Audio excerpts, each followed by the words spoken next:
자, 안녕하세요. 스마트 팩토리 회전체 고장 진단과 신호 처리 강의를 맡게 된 동의대학교 김현수입니다. 어, 우선 간략하게 제 소개를 하면요. 저는 지금 동의대학교 자동차공학과의 조교수로 재직 중이고요. 제 전공은 친환경차 MVH, 그리고 덕터 쿠스틱, 그다음에 시스템 해석 이런 분야로 전공을 했었습니다. 어, 제가 지금 있는 제가 지금 가지고 있는 연구실은 소음진동 연구실이라고 되어 있고요. 제가 원래는 흑배기 쪽 전공을 했었다가 현대자동차에 이제 입사해서 약 한 5년간 근무하면서 전기차 개발, 전기차의 모터 개발 이런 쪽을 했었습니다.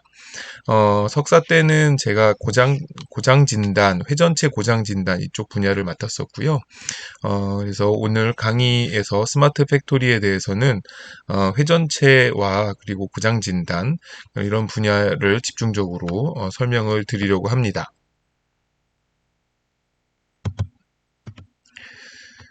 우선 목차를 설명드리면 우리가 이 회전체 고장 진단이라고 하는 분야를 왜 해야 되는지 그리고 어떤 사례가 있었는지에 대한 좀 그런 내용을 좀 먼저 배경 차원에서 설명을 좀 드리려고 합니다. 그리고 이 오늘 강의를 통해서 여러분들에게 전달되었으면 하는 지식, 그리고 혹은 강의 목표라고 할 수 있겠죠. 필요 지식은 진동 모델을 이해하고, 그리고 그 진동 모델에서 공진이나 댐핑, 강성 이런 용어들을 좀 이해하는 것과 그리고 주파수 분석을 통해서 FFT 어떤 시간의 신호들을 주파수 변환을 통해서 주파수 성분으로 분해하는 방법, 그리고 시간 주파수 분석이라고 하는 우리가 흔히 쓰는 신호 처리에서 쓰는 어떤 그런 진단을 위한 신호 처리 기법을 좀 배우고자 합니다. 그리고 회전체와 오더, 그리고 오빗이라는 용어들에 대해서 여러분들이 익숙해지면 좋을 것 같습니다. 그래서 이런 배경과 필요 지식들을 설명을 드리고 그런 다음에 스마트 팩토리 측면에서 사용될 수 있는 그런 여러 가지 사례들, 어, 주파수 모니터링을 통한 진단, 어떤 베어링의 상태를 모니터링 한다든지 이런 부분들을 좀 살펴볼 거고요. 그리고 댐핑의 변화를 살펴보는 것, 그리고 디렉셔널 파워 스펙트럼을 통해서 오빛 분석을 하는 방법, 그리고 최신 연구 동향 중에 인공지능과 영상 증폭을 이용해서 스마트 팩토리를 하는 방법, 이런 것들을 좀 배우고자 합니다.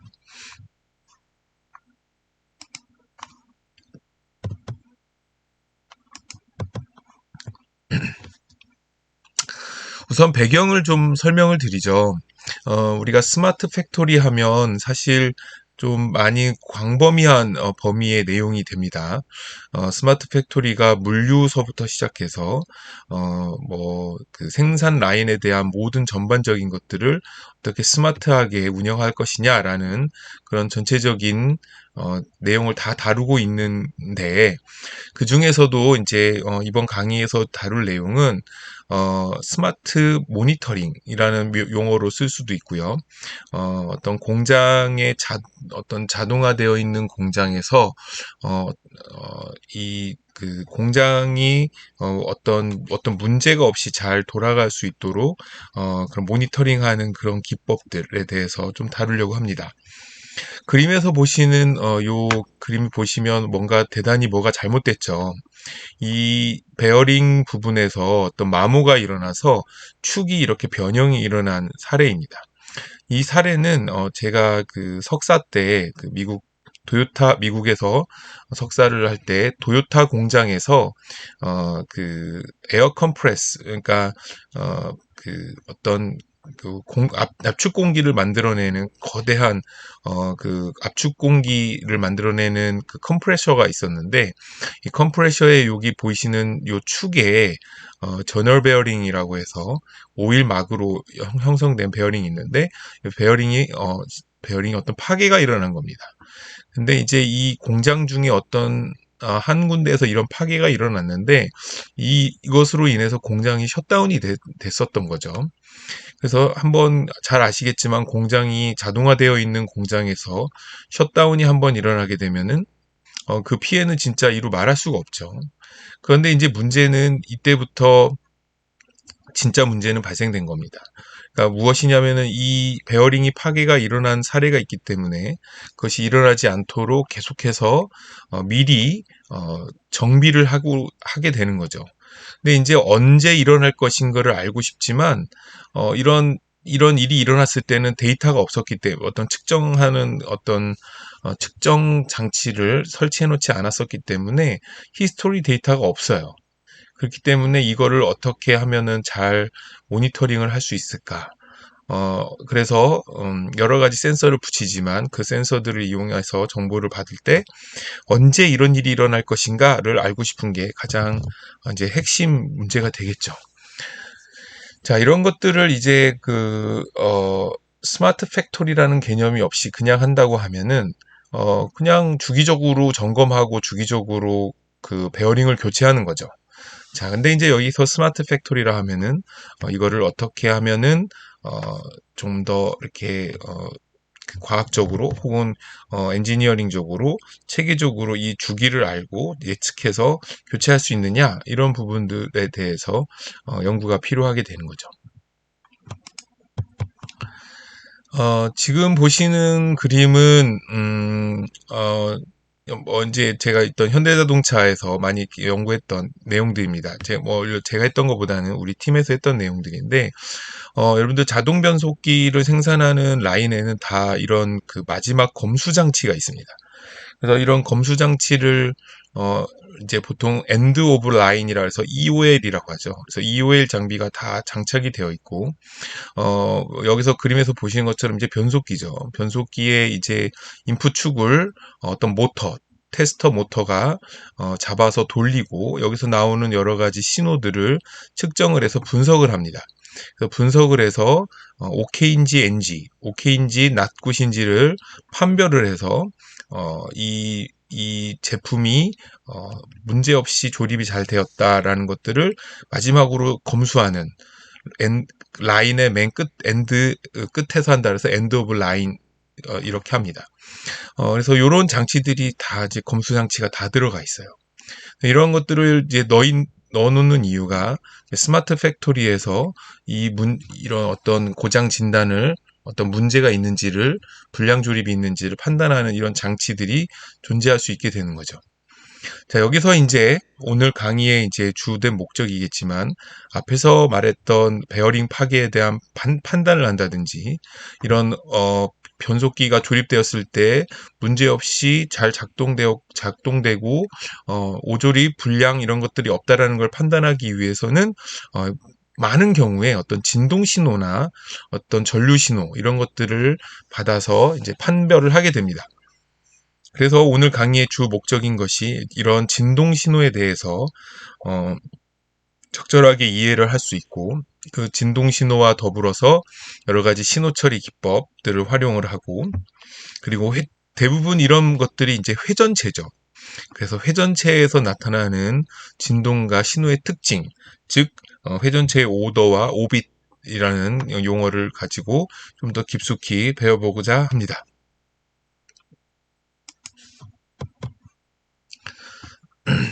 자, 그래서 오늘의 교육 목표는, 혹은 오늘 배워야 될 오늘, 배우는 이런 그 스마트 팩토리 회전체에 대한 스마트 팩토리를 다룰 때, 필요한 지식이다라고 말하자면, 좀 더 광범위할 수 있겠지만, 가장 핵심적인 내용들을 추려보면, 진동 모델에 대한 이해를 좀 해야 됩니다. 진동 모델 중에서 특히 뭐 수학적으로도 뭐 복잡할 수는 있겠지만 공진이라는 용어, 그 다음에 댐핑, 그 다음에 강성 이런 정도의 용어를 이해하실 수 있어야 됩니다. 그리고 이 각 용어들이 나타내는 어떤 특성과 특징들을 이해하시는 게 필요하겠습니다. 자, 그 다음에는 주파수 분석이라는 것인데 우리가 이제 모든 센서에서 스마트 팩토리는 모든 것들이 이제 센서를 통해서 이제 신호가 들어오게 되는데요. 이런 센서를 통해서 들어온 신호들을 주파수 분석, 그러니까 시간에 따라서 시간에 따라서 변하는 신호들을 주파수 형태로 나타내서 그것을 분석하는 것이 아주 유용합니다.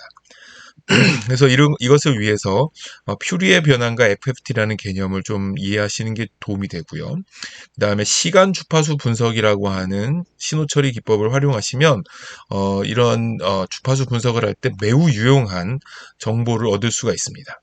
그래서 주파수 분석과 이런 부분들에 대해서 좀 내용을 다룰 거고요. 그 다음에 앞서 말씀드린 것처럼 이런 것들은 대부분 회전체에서 일어납니다. 회전체에서 나타나는 신호들의 특징 중에 하나가 오더라는 특징을 갖고 있습니다. 그래서 오더라는 게 무엇이냐면 회전 속도에 맞춰서 몇 번 진동하느냐가 이렇게 정해져 있습니다. 그래서 이런 것들을 오더라고 하는데 이 오더에 대해서 이해를 하고 그 다음에 이제 회전체 진동을 모니터링하는 방법 중에 가장 유용한 것 중에 하나가 오빗을 보는 겁니다. 이 오빗이라고 하는 거는 뒤에 설명드리겠지만 회전하는 회전축은 항상 자전을 하지만 공전하는 형태로 이제 이 축이 진동을 하게 됩니다. 그래서 그렇게 공전하는 형태를 오빗, 궤도, 한국말로 하면 궤도죠. 오빗에 대한 내용들을 다루게 됩니다. 그래서 이런 세 가지 정도 분야를 정확하게 이해하신다면 오늘 앞에서 또 그 다음에 뒤에서 사례에서 말씀드릴 이런 내용들이 충분히 이해하실 수 있는 그런 역량이 됩니다. 그래서 이런 세 가지 교육 목표를 가지고 진행을 해보도록 하겠습니다. 자, 진동 기초 용어를 먼저 좀 다뤄야 됩니다. 그래서 이제 본격적으로 본론으로 들어가서 자, 진동 기초에서 용어, 터미널러지를 좀 살펴볼까요? 자, 주파수라고 하는 것은 단위 시간에 이른 사이클 수를 말합니다. 즉, 1초에 몇 번의 진동이 있었느냐라는 얘기를 합니다. 그래서 보통 F라고 쓰고요. 그다음에 그때 어떤 진동이 있었을 때 그 진동의 주기의 역수가 됩니다. 다시 한번 말해볼게요. 만약에 1초에 한 번 진동이 있었으면 그때는 주파수는 1Hz가 됩니다. 근데 만약에 1초에 10번의 진동이 있었다고 합시다. 그러면은 10번의 진동이 있었다면 그거는 1초에 10번이니까 10Hz가 되죠. 자, 그런데 10번의 진동이 일어났는데 1초에 10번이었으니까 한 번의 진동이 일어났을 때 걸리는 시간, 즉 피리어드, 주기라고 하는 거는 몇 초가 되죠? 10분의 1초가 됩니다. 그죠? 그래서 주기가 10분의 1초면 그때 주파수는 10Hz가 되는 겁니다. 그래서 주파수와 주기는 항상 역수의 관계를 갖습니다. F는 타우분의 1, 타우는 F분의 1, 역수의 관계를 갖게 되죠. 자, 여기서 2파이분의 오메가라고 한 거는 이걸 라디안으로 바꿀 때 표시하는 방법입니다. 그래서 라디안으로 바꾸게 되면 2파이를 곱하게 되는 거죠. 그래서 2파이를 곱하게 되면 오메가는 2파이 F 이렇게 되는 거죠. 자, Natural Frequency, 고유진동수라는 용어가 있습니다. 아주 중요한 용어인데요. Natural Frequency라는 건, Natural이라는 거는 타고난이라는 뜻이죠. 그래서 무슨 뜻이냐면은 어떤 시스템이 갖고 있는 고유한 진동수, 그러니까 즉 그 시스템이 갖고 있는 타고난 진동수를 얘기합니다. 그래서 이 고유 진동수라는 것은 이 시스템이 갖고 있는 특성이에요. 특성. 그래서 어떤 시스템이 결정되어지면 설계를 하고 제작을 해서 완성해 놓으면 그 시스템은 어떠한 특정한 타고난 고유 진동수를 갖게 됩니다.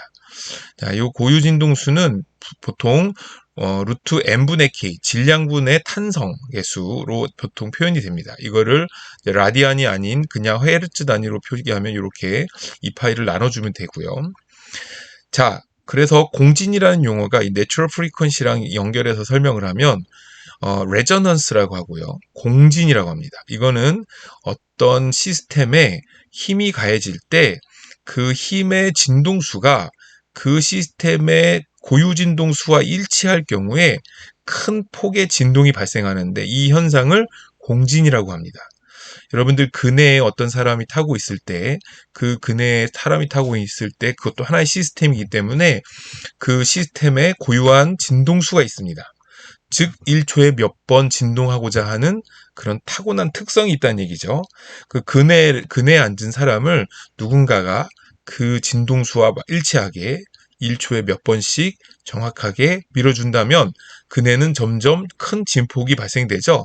그 근해가 점점 크게 진폭이 일어나는 것 같은 것을 공진현상이라고 합니다. 공진현상. 자, 그 다음에 디그리 오브 프리덤이라고 하는 거는 어떤 개의 운동을 표시하는 데 필요한 독립 좌표의 수를 얘기합니다. 그래서 어떤 시스템이 어떤 물체가 좌우로만 움직인다. 이러면은 1자유도가 되고요. 좌우로도 움직이지만 위아래도 움직인다. 그러면 2자유도가 되고 XY, Z로 움직인다. 그러면 3자유도가 됩니다. 그리고 혹은 두 개의 물체가 X방향으로 움직인다. 그러면은 첫 번째 물체와 두 번째 물체가 각각 X방향으로 움직이는 걸 표기하기 위해서 X1과 X2가 필요하면 그것도 2자유도가 됩니다. 이런 식으로 어떤 개의 운동을 표시하는 데 필요한 독립 좌표의 수가 자유도라고 말할 수 있습니다. 자, 댐핑이라고 하는 것은 우리말로는 감쇄라고 하는데요. 이 댐핑은 진동하는 개에서 마찰이나 저항에 따른 에너지 손실을 말합니다. 자, 그래서 이거는 에너지 소실이에요. 그래서 어떤 시스템에서 갖고 있는 특성 중에 아주 중요한 특성 중에 하나가 될 수 있는데, 어떤 시스템이 어떤 변화가 일어나게 되면 이런 감쇄가 변할 수가 있습니다. 그래서 이거는 마찰이나 저항, 그래서 공기 마찰 혹은 바닥에서 일어나는 움직이는 부분에서 일어나는 마찰, 그런 데서 일어나는 소실을 얘기하는 거고요. 감쇄가 있는 경우 대부분 열 에너지로 소실이 됩니다. 자, 그 다음에 선형운동, 비선형운동이라고 되어 있는데요. 선형운동이라고 하는 거는 우리가 그 어떤 시스템이 예측 가능하고 그 복원력이 변이에 비례하고 관선력이 가속도에 비례하고 감쇄력이 속도에 비례한다는 것은 이제 질량은 관성응의 특성을 갖고요. 탄성력은 변이에 따라서 힘을 갖게 되고요. 감쇄력은 속도에 따라서 비례하는 그런 시스템을 선형운동이라고 합니다. 이런 것들이 성립되지 않는 것은 비선형 운동이라고 합니다. 자, 이런 용어들이 있는데요. 이런 용어들에 대해서 조금 더 뒤에 가면서 좀 더 설명을 하도록 하겠습니다.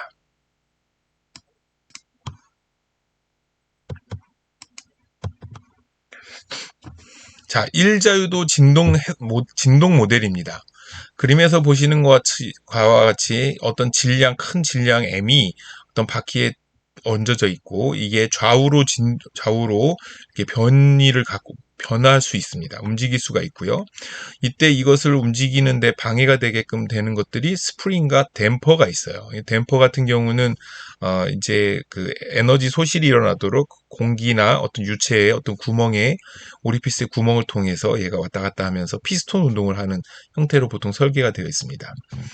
자, 이건 일자유도입니다. 왜 그러냐면 요 M이라는 질량이 이 변하는 것을 우리가 위로 뛰거나 아래로 꺼지지 않는다고 보고 좌우로만 움직인다고 가정하면 이것은 일자유도가 되죠.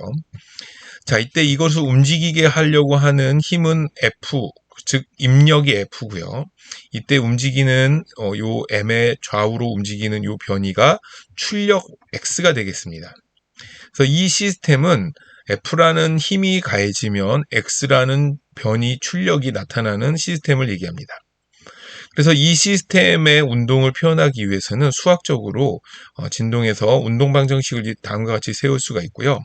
이런 운동방정식이 세워졌을 때 mx2 플러스 cx 플러스 kx라는 것은 이 고유한 시스템의 어떤 특성을 나타내게 되고 이 ft라고 하는 것은 외력, 즉 입력이 됩니다. 이 식에서 우변은 입력이 되고요. 이때 이 운동방정식, 미분방정식을 푸른 x는 이 출력 x가 되겠습니다. 자, 이런 운동방정식이 세워지면 우리 여러분들 과거에 공업수학이나 이런 데서 배울 수 있겠지만 이 운동방정식 x에 대해서 풀면 이건 일반회와 특수회로 풀어질 수 있습니다. 자, 일반회는 이 ft를 0으로 놓고 푸는 거고 특수회는 이 ft에 대해서 놓고 푸는 거죠. 자, 요런 수학적인 내용 자세히 푸는 것은 여기서 설명하지 않고요. 자, 그래서 이 두 해가 합쳐진 것이 즉 이 시스템의 어떤 변이가 됩니다. 자, 여러분들 어떤 공장에 어떤 기계가 있어요. 이 기계가 있는데 이 기계의 진동을 측정을 하면 그건 X가 되겠죠.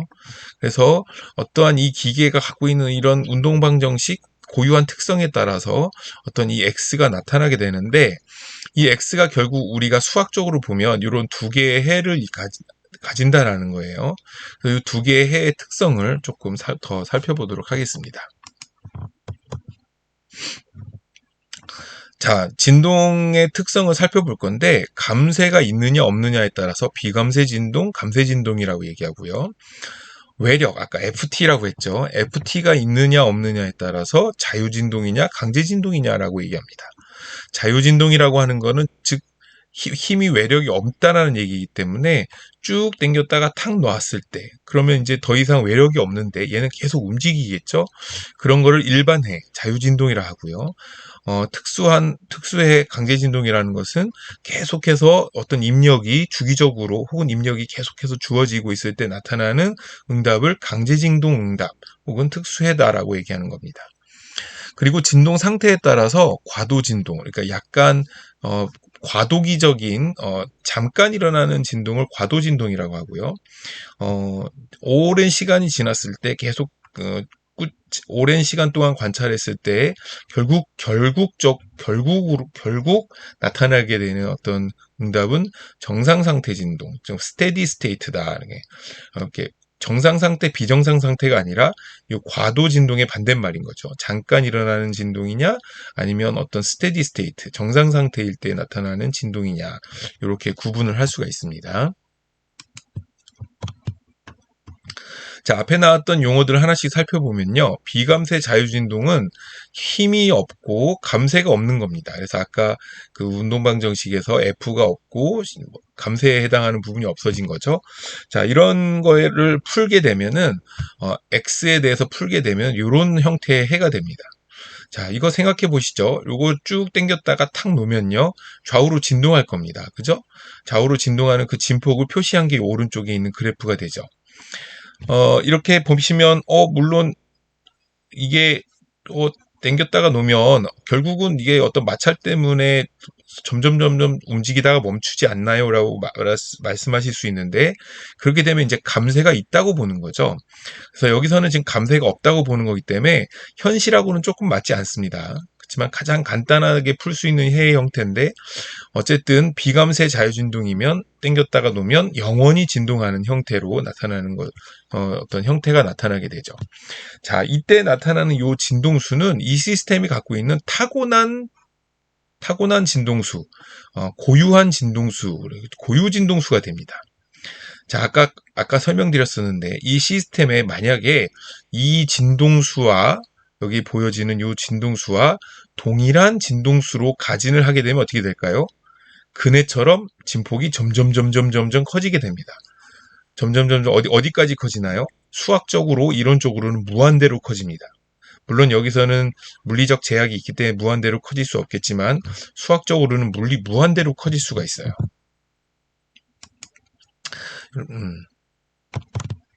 자, 감쇄 자유진동이라는 거는 자유진동이기 때문에 힘이 없습니다. 힘이 없고 감쇄가 있어요. 그래서 이거 같은 경우는 쭉 당겼다가 탁 놓으면 진동을 하다가 멈추게 되겠죠. 그래서 요 멈추게 되는 요 곡선은 요 감쇄가 결정하는 거고요. 이 감쇄가 없으면 곡선이 없이 계속 영원히 진동한다고 했었죠. 자, 그래서 감쇄 자유진동의 어떤 움직임의 특징은 다음과 같이 나타나게 됩니다. 물론 여기에도 고유 진동수가 있죠. 여기 지금 진동수가 있습니다. 자, 감쇄 강제 진동이라는 것은 감쇄가 있고요. 힘이 있는 겁니다. 그래서 외부 힘이 있을 때 강제 진동을 주면 힘이 만약에 상수면 어떤 아까 매스 스프링에다가 어떤 힘을 딱 일정하게 가해주면 움직이다가 쭉 가겠죠. 혹은 힘이 어떤 사인파처럼 계속 반복되는 힘으로 주어진다면 좀 어떤 변화를 가지다가 어디선가 안정되게 계속 진폭을 할 겁니다. 진동을 하고 있을 겁니다. 자, 여기에서 이거는 감쇄 강제 진동 응답이라 할 수 있는데, 여기에서 요 앞부분에 잠깐 이렇게 움직이는 거는 앞에서 설명드린 것처럼 과도 진동이라 하고, 상수의 입력일 때는 결국 상수 응답으로 나오는 것은 정상 상태 응답이라고 합니다. 여기서는 사인으로 이렇게 막 치고 이렇게 변동이 있을 때 여기는 과도기적 진동이고, 여기에서 오른쪽에 나타나는 요 사인파는 정상 상태의 진동이 되겠습니다. 자, 감쇄 진동의 값을 가지고 댐핑 계수를 구할 수가 있어요. 댐핑 계수를 구하는 방법은 두 가지가 있는데, 다음과 같이 시간 그래프에서 구하는 방법과 주파수 도메인에서 응답 특성을 가지고 구하는 겁니다. 요 두 가지 좌우에 있는 방법이 수학적으로 똑같습니다. 같은 방법이에요. 다만 이쪽은 시간에서 푸는 거고 오른쪽은 주파수에서 푸는 겁니다. 그래서 시간에서 푸는 것은 진동이 이렇게 점점 줄어들다가 0으로 가죠. 그래서 이 줄어드는 기울기가 결국은 감쇄 계수와 영향이 있기 때문에 그 특징을 이용해서 푸는 수학적 공식이 여기 설명이 되어 있습니다. 좀 복잡하지만 여기서 이제 이 자세한 수학적 설명은 하지 않겠지만, 응답의 해를 가지고 요 두 점, 제일 높았을 때 점, 그 다음 높았을 때 점 위치에 걸린 시간, 그 다음에 그때 진폭을 가지고 x1, x2, 타우 d를 가지고 풀면은 댐핑 계수를 구할 수가 있습니다. 혹은 또 다른 방법은 이거를 이제 나중에 배울 퓨리에 변환, 그 퓨리에 급수, 주파수 변환을 하게 되면 하나의 진폭을 이렇게 크게 갔는데요. 이때 최고점의 크기와 3dB, 이렇게 하프 파워라고 하는데 3dB 떨어졌을 때 요 위치, 여기 약간 그림이 쉬프트 되어 있는데요. 요 위치에서의 주파수를 두 개 읽고 크기를 읽으면 요 공식에 의해서 댐핑 계수를 구할 수가 있습니다. 제가 말씀드리고 싶은 것은 이렇게 댐핑 계수를 구할 수가 있다는 거예요.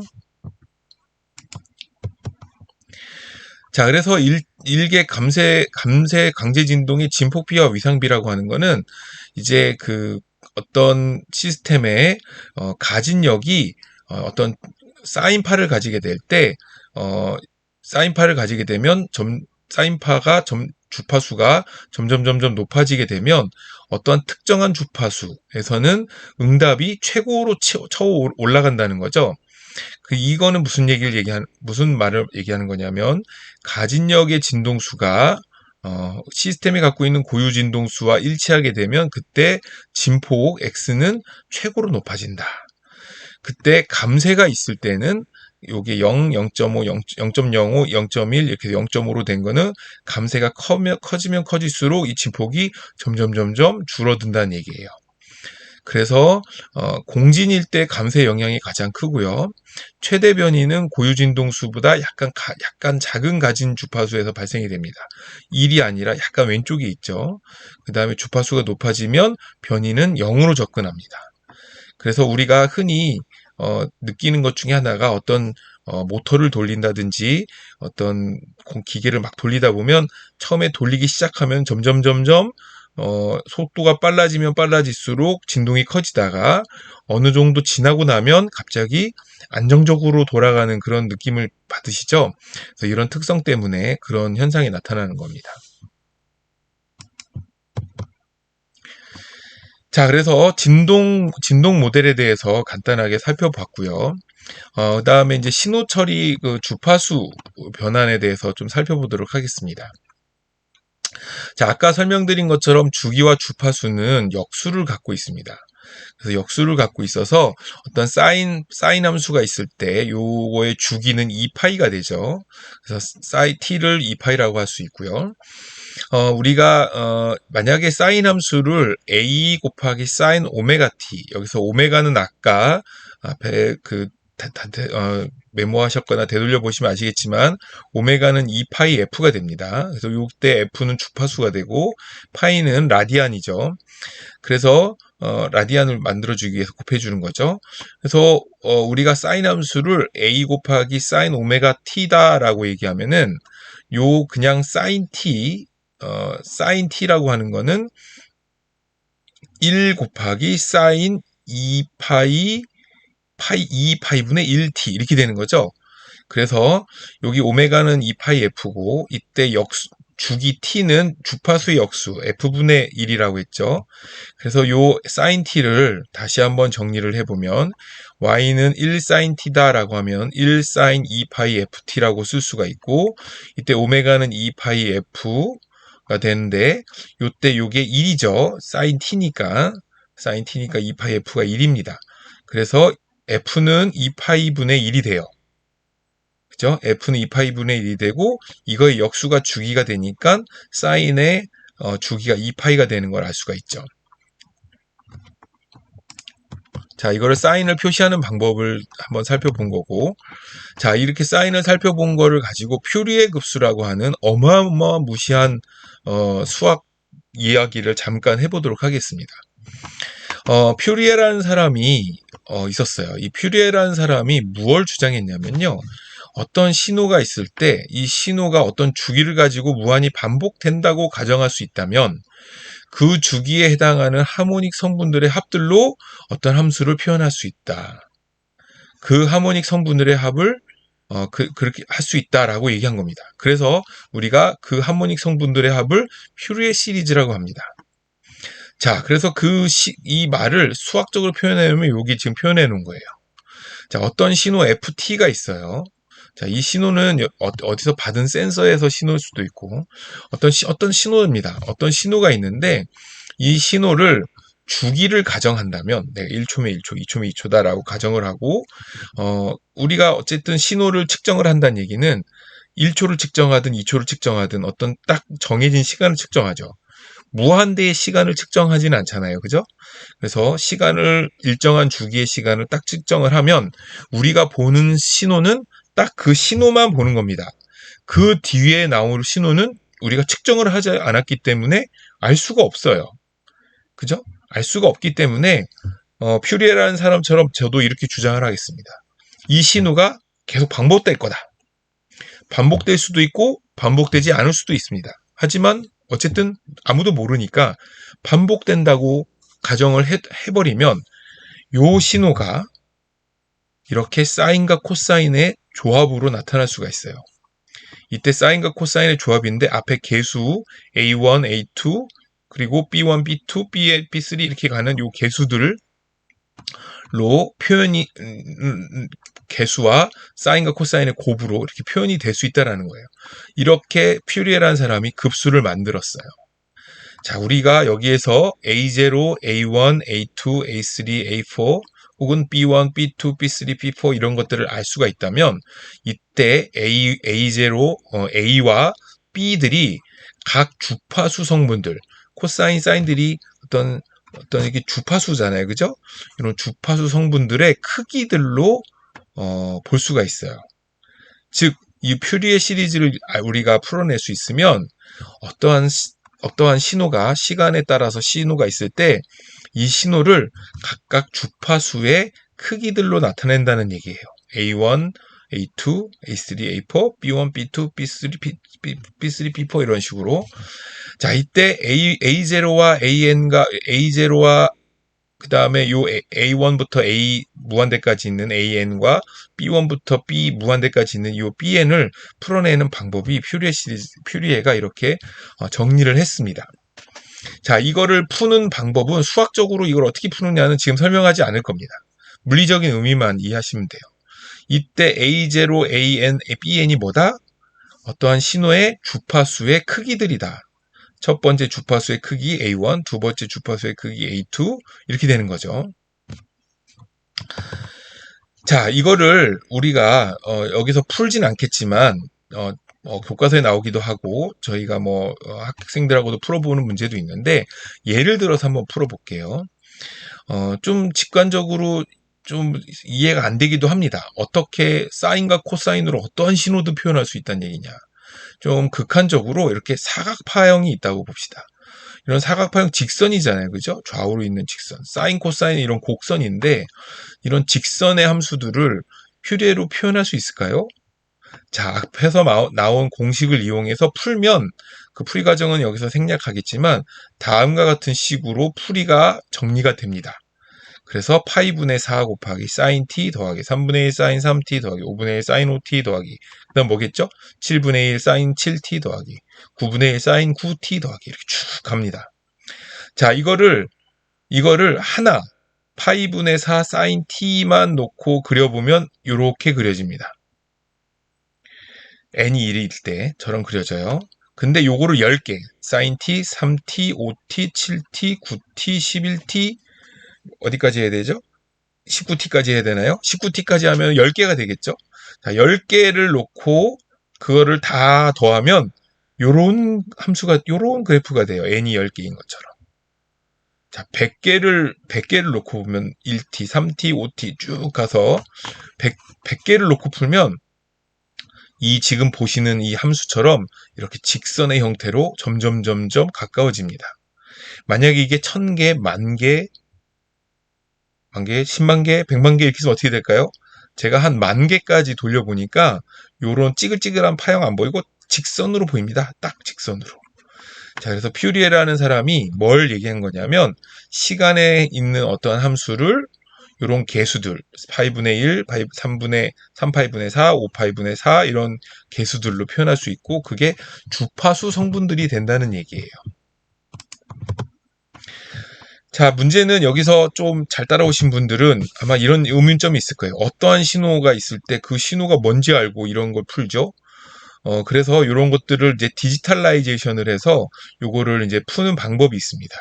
이걸 디지털라이제이션을 해서 푸는 것을 퓨리에 트랜스폼이긴 한데 이산시켜서 디스크리트해서 푼다, 디지털로 푼다 해서 디스크리트 퓨리에 트랜스폼이라 합니다. 그래서 이 DFT를 이용해서 풀면 어떠한 신호가 임의의 신호여도 풀 수가 있어요. 그래서 우리가 마이크로폰으로 측정하든 가속도계로 측정하든 전류 프로브로 측정하든 이 우리가 퓨리에 시리즈를 다 구할 수 있다는 얘기입니다. 자, 이 DFT가 계산식이 오래 걸려서 이거를 빠르게 푸는 방법으로 알고리즘만 변형시켜 놓은 게 우리가 잘 아는 그 유명한 FFT라는 겁니다. 자, 이 FFT를 이용하면은 계산이 빨리 될 수가 있어요. 자, 그래서 주파수 변환이라는 것이 이런 퓨리에 급수를 이용해서 구할 수 있다는 얘기를 설명을 드렸고요. 그 다음에 이제 회전체와 오빗이라는 얘기를 설명을 드리겠습니다. 자, 이런 회전체가 있어요. 이 회전체의 어떤 축의 단면을 보고 있습니다. 이때 어떤 그 근접 센서, 그 거리를 재는 센서를 이렇게 측정을 해놔요. 그리고 요 키 페이저 시그널이라는 거는 요 홈을 한 바퀴 돌 때마다 피크가 한 번씩 뛰고 X와 Y는 얘가 돌 때마다 이 거리를 잽니다. 그래서 XY를 이렇게 XY로 표기하면 이렇게 얘가 한 바퀴 돌 때마다 이런 어떤 타원의 형태를 가지게 돼요. 그래서 이런 타원을 오빗이라고 합니다. 오빗을 쓰는 것은 미스얼라이먼트가 있거나 언밸런스가 있을 때 이 오빗의 크기와 형태가 매우 달라지는 것을 볼 수가 있어요. 자, 실제로 어떤 데이터를 측정한 것을 확대해서 봤더니 이런 사인파 같이 이렇게 있고 한 바퀴 돌 때마다 피크가 한 번씩 뜹니다. 자, 그래서 이런 거를 이용해서 우리가 RPM이라는 거를 측정할 수 있고요. 각각의 이 신호를 부분별로 끊어서 아까 말한 FFT, 주파수 변환을 합니다. 그래서 주파수 변환한 거를 첫 번째 칸을 여기다 그리고 두 번째 칸을 여기다 그리고 세 번째 칸을 여기다 그리면 아까 사인파 주로 형태를 갖고 있었기 때문에 어떤 피크가 하나씩 뜰 거고요. 그 라인들을 쭉 이은 것이 한 바퀴 돌 때 한 번씩 피크가 있었기 때문에 1차 오더라는 성분을 가지고 이런 형태를 나타나게 됩니다. 그래서 이렇게 부분별로 잘라서 주파수 변환, 즉 FFT를 해서 요거를 이렇게 시간축에 따라서 이렇게 표기를 하게 되면 다음과 같은 그림을 얻을 수가 있어요. 자, X축은 시간축 혹은 RPM축이고요. Y축은 주파수축입니다. 여기서 보면은 한 바퀴 돌 때 한 번씩 피크가 뜨는 한 바퀴 돌 때마다 한 번의 사인파가 존재했던 것들이 이렇게 빨갛게 라인을 그으면서 나타나게 됩니다. 자, 요게 한 바퀴 돌 때 한 번 나타난다 그래서 1차 오더라 그래요. 그럼 여기 한 바퀴 돌 때마다 두 번씩 뜨는 요 라인은 뭐가 되죠? 2차 오더가 됩니다. 그리고 요거는 3차 오더가 돼요. 이런 것들을 차수, 오더라고 합니다. 자, 그래서 오늘 강의에서 짧은 강의였지만 필요한 지식들을 쭉 소개를 했습니다. 물론 이 강의에서 이 내용들을 한 번에 다 이해하시기는 어려울 수가 있어요. 진동 모델만 가지고도 우리 학교에서 한 학기 동안 배우고요. 주파수 분석과 퓨리의 변환만 가지고도 한 학기 동안 배웁니다.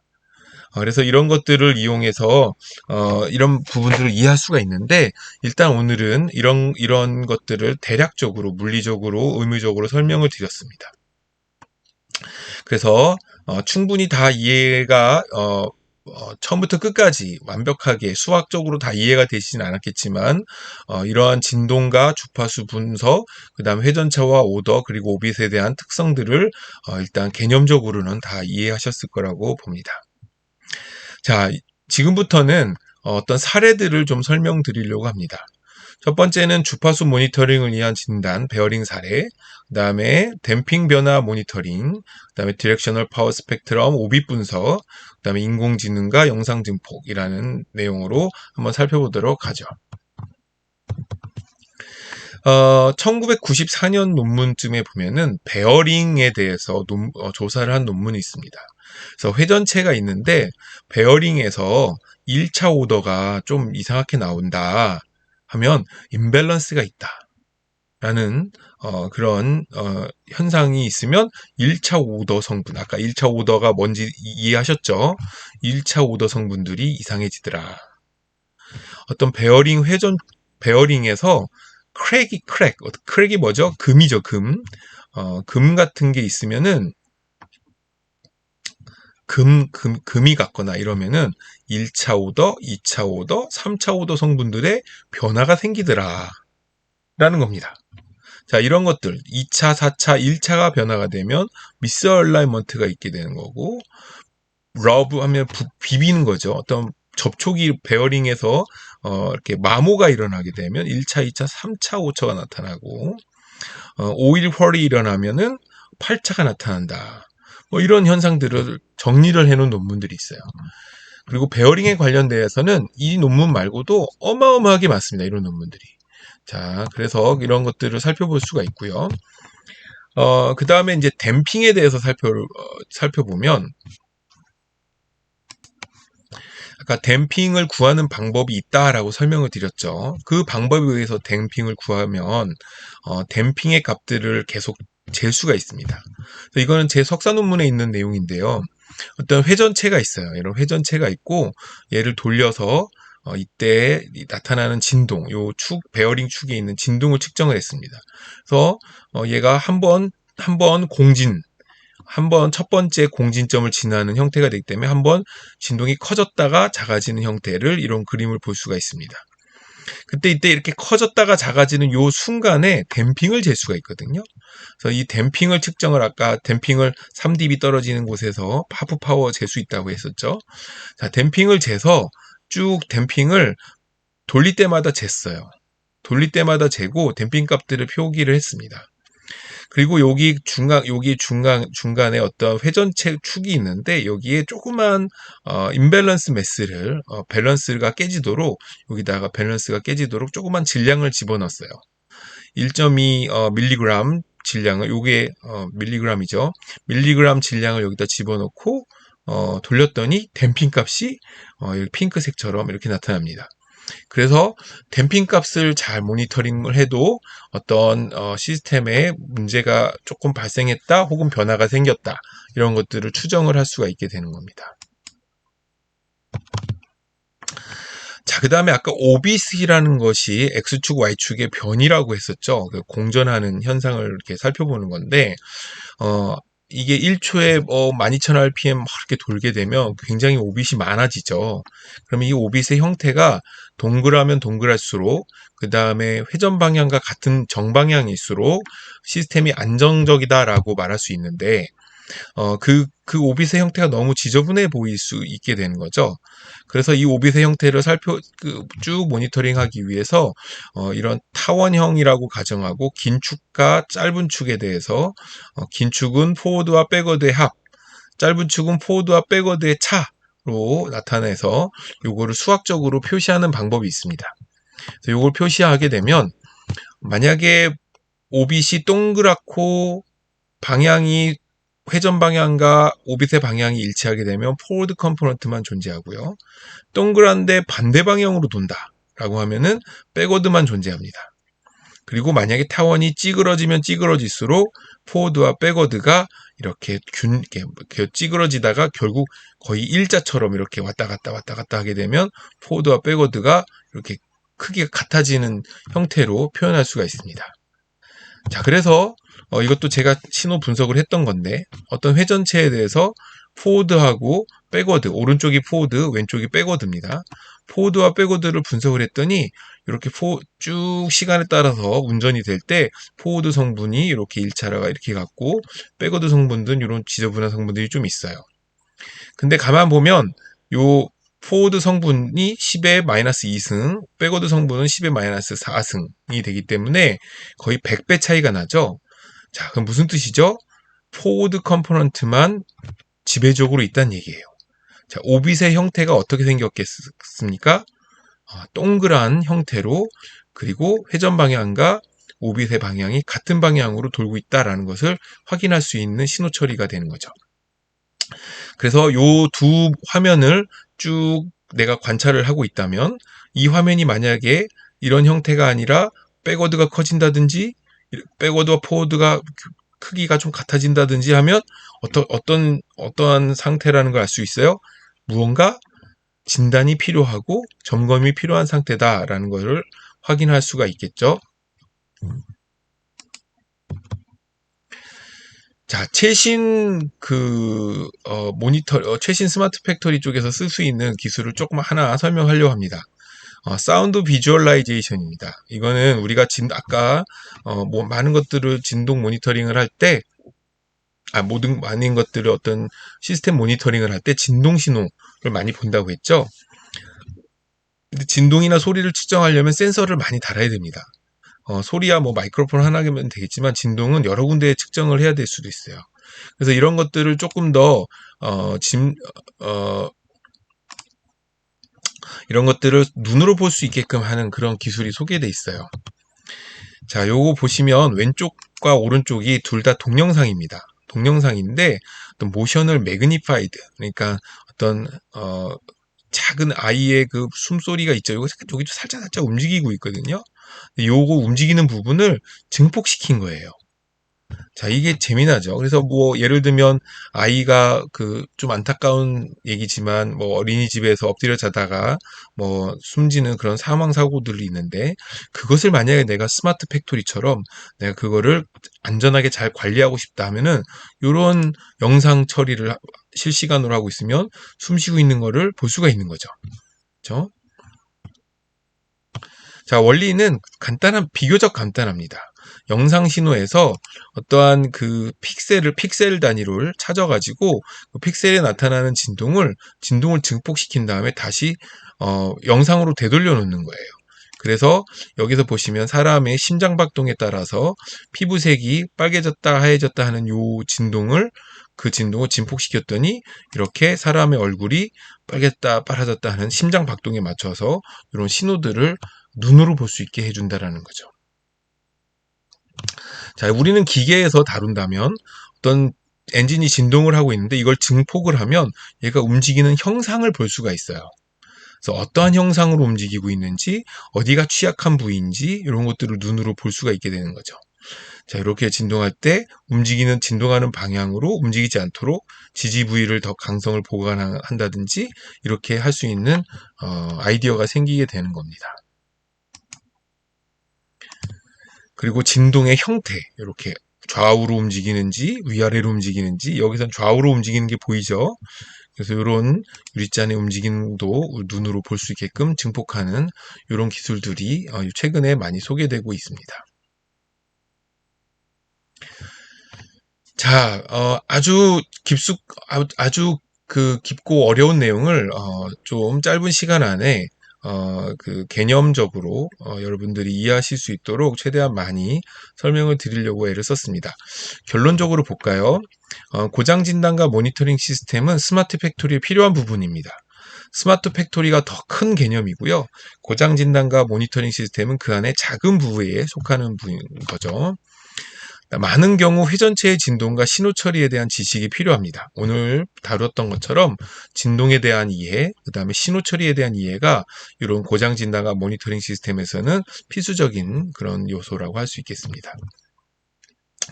진동이론, 신호 처리, 회전체에 대한 이해로 기계의 성능을 이해할 수가 있습니다.